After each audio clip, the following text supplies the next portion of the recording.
Welcome to channel The Boycott is Real. It's not a whisper. It's not a headline for tomorrow. It's happening now. Canadians are walking away from the United States in record numbers. How they travel, how they shop, how they spend, and how they express their national pride. And here's the twist. U.S. officials like Ambassador Pete Hoekstra claim they're disappointed. Well, good for him. Because for Canada, this isn't disappointment. This is independence. After Trump's reckless trade war, after Washington mocked our sovereignty, Canadians have had enough. And what's unfolding isn't a small shift. It's a generational turning point. Canadians are standing up for themselves, for their economy, and for their identity. And for the first time in decades, the numbers are on Canada's side. This is exactly what Prime Minister Mark Carney has been calling for since day one.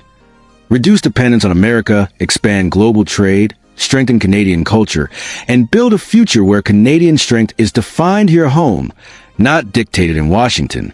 Tonight, we're going to break down the numbers, the trends, the impact, and the emotion driving it all.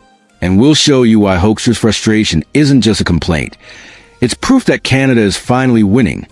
For generations, cross-border travel was second nature. Canadians went south for shopping weekends, flew to New York for business, and took their kids to Disney in Florida. It was automatic, almost cultural. But not anymore. The latest data is stunning. Cross-border car travel has fallen 35% in a single month. Air travel to the U.S. is down 25% compared to last year. And instead of adding more U.S. routes, Air Canada is cutting them, while opening 28 new international routes outside America. This isn't Canadians staying home. This is Canadians looking elsewhere. Families are choosing Paris over Orlando. Students and young professionals are heading to Mexico City instead of Miami. Retirees are booking cruises in Europe and the Caribbean instead of Las Vegas. Every ticket purchase outside the U.S. is more than just a vacation plan. It's a rejection of dependency. It's a statement that Canada no longer sees America as the default destination. And then comes a bigger story. Trade. Yes, exports to the U.S. only dipped by 2%. But that 2% equals a $5 billion hit. And here's what matters more. Where Canada redirected its trade. Shipments to the UK surged 63% this year, making Britain Canada's second largest trading partner, surpassing China. Trade with Europe as a whole jumped 26%. Minerals, agriculture, technology, and energy are all finding new markets. At the same time, Canada is deepening ties with Asia and Latin America, building relationships that are not just about economics. They're about alliances. This is diversification in action, not in speeches. For decades, Canadian politicians promised to diversify while still clinging to Washington. Mark Carney is breaking that cycle, and the numbers prove it.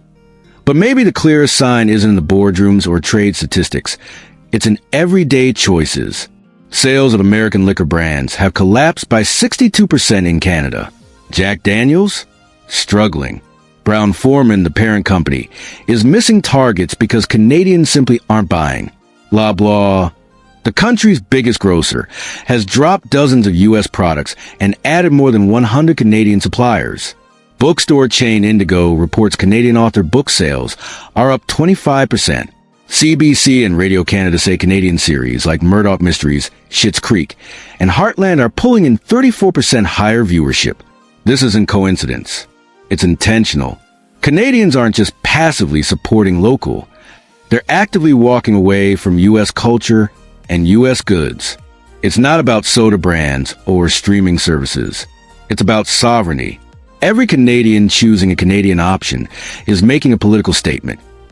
We are no longer your 51st state. Why now? Why is this boycott hitting so hard in 2025? Because Canadians remember. They remember Trump's tariffs on steel, aluminum, and auto parts. Tariffs that targeted Canadian workers while Washington laughed. They remember American pundits mocking Canada's sovereignty. They remember when our country was dismissed as a junior partner, or worse, America's governor.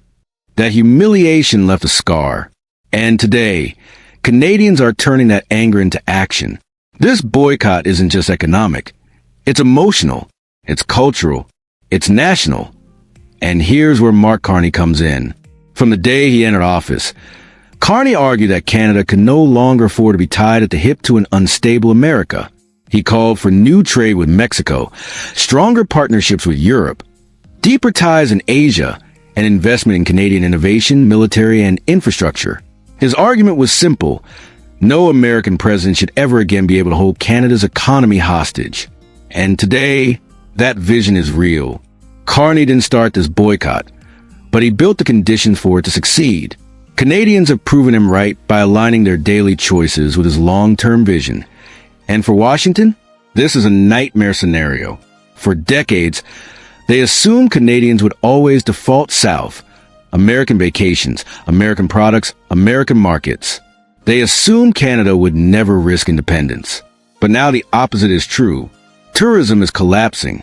Trade is shifting. American corporations are losing millions.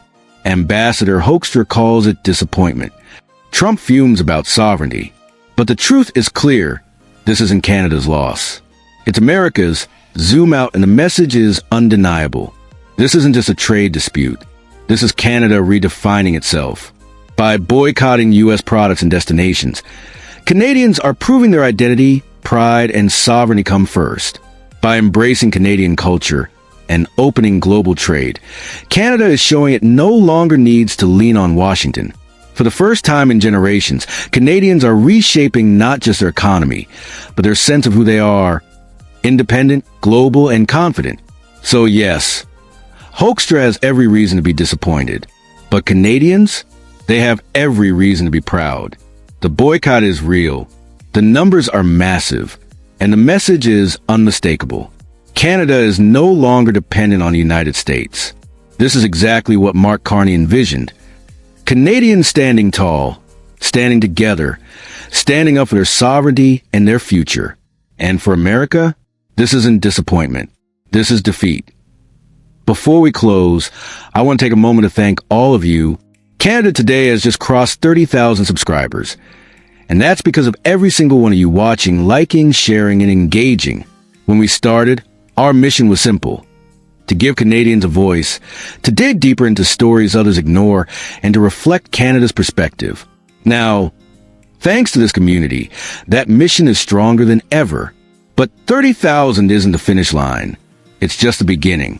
Together, we're building a platform that shines a spotlight on Canada's role in the world. So if you haven't yet, hit that subscribe button and join us as we push toward 50,000 and beyond.